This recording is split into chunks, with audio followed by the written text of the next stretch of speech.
Good day, students. For today's video, we will be talking about accounting equation. So in the last video, we are talking about how you will use or what is a general journal. So for you to understand furtherly on how to analyze a business transaction is we will first understand what is accounting equation, because accounting equation is very useful when you are to analyze transactions. This will help you on what are the accounts debited, the accounts credited, and what are the amounts to be written on the debit and on the credit column. Okay, so the content of this video are the normal balances of each of the accounts, the definitions, and what is the expanded accounting equations. So what is the normal balance of each of the accounts? So for you to understand furtherly what is assets, liabilities, owner's equity, the capital drawings, revenues, expenses, and these contra accounts, I have a video on explaining all about this. If you wanted to understand furtherly, punta lang kayo doon sa video and then it will help you understand. Yes.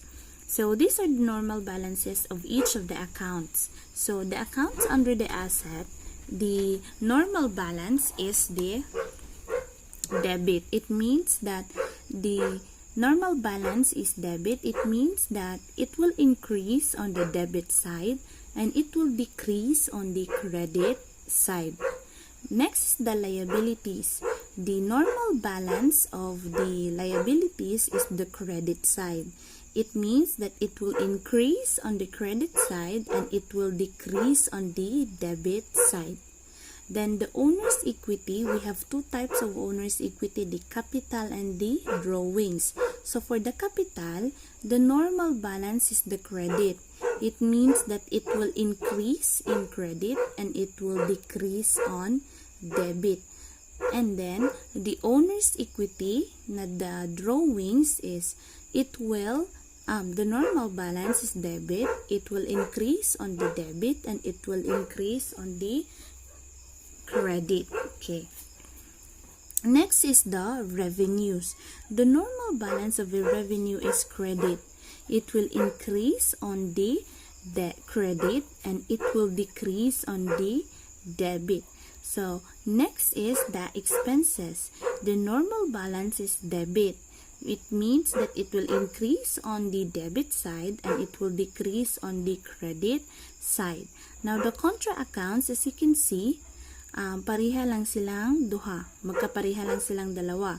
So it will increase on the credit side and it will decrease on the debit side. The purpose of the normal balances of each of the accounts is that it will help you understand if the transaction is for the increase on the assets or a decrease on each of the accounts, diri nimo siya ma-base dayon. Nganong i-debit, bakit mo siya i-debit at bakit mo siya i-credit. So magagamit mo tong mga normal balances niya. Okay. So you will furtherly understand that if mag-transaction na dayon ta. Okay. Next is the definition of the accounting equation. So the basic accounting equation in relation to double entry bookkeeping, ensuring equal debit effect and credit effect, is fundamentals to the universal acceptance of the basic accounting equation. Because of this, the basic accounting equation should be in balance at all the times. So this is your accounting equation. Assets is equal to liabilities plus owner's equity. It means that this should be balanced. What amount to be recorded for the asset should be the amount to be recorded for the liabilities and owner's equity. As said, asset must equal the sum of the liabilities and owner's equity.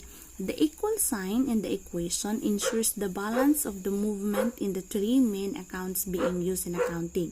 The equal sign should separate the left, the debit side, and the right, the credit side of the equation. This equality should be preserved at all times. So as you notice, in the normal balances of each of the accounts, in the normal balances of each of the account, it means that si asset is always on the debit. I mean, si asset, the normal balance is in the debit. And the liabilities and owner's equity is always on the credit. Okay. Naalang ni si debit or meron lang debit sa owner's equity dahil kang drawings kasi kapag nag-withdraw ka sa iyong capital is magdi-decrease siya. Right? Magdi-decrease siya on the for the drawings. So siya ang contra account. Ito ay isang contra account para kang capital. Okay. Now, we will go back to accounting equation. So as you can see, si asset is nandito siya sa left side ng equal sign. So it means na ang kanyang normal balance is si debit. And then, si liabilities and owner's equity is nasa right side sila.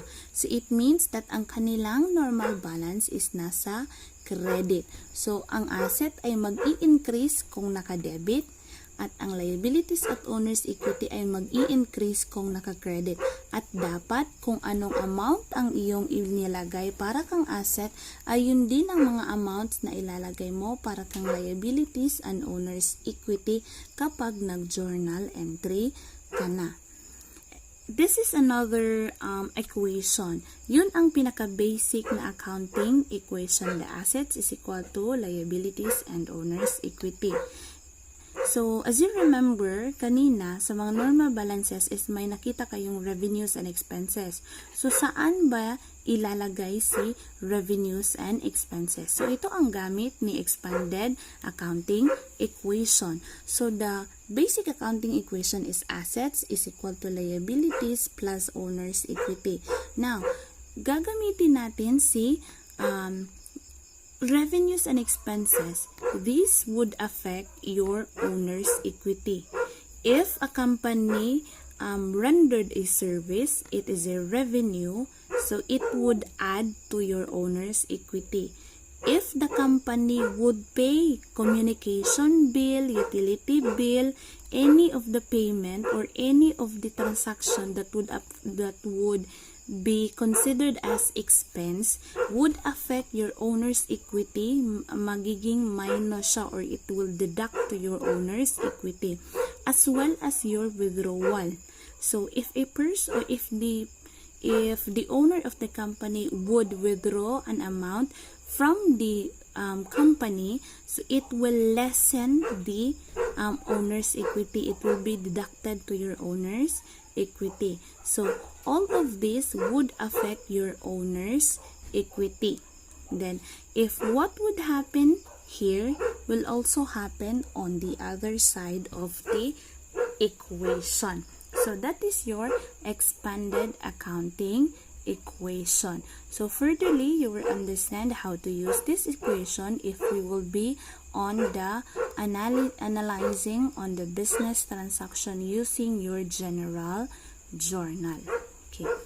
Thank you for watching. I hope you learned something for today's video. Any question, comment down below para ma-address natin. Thank you and see you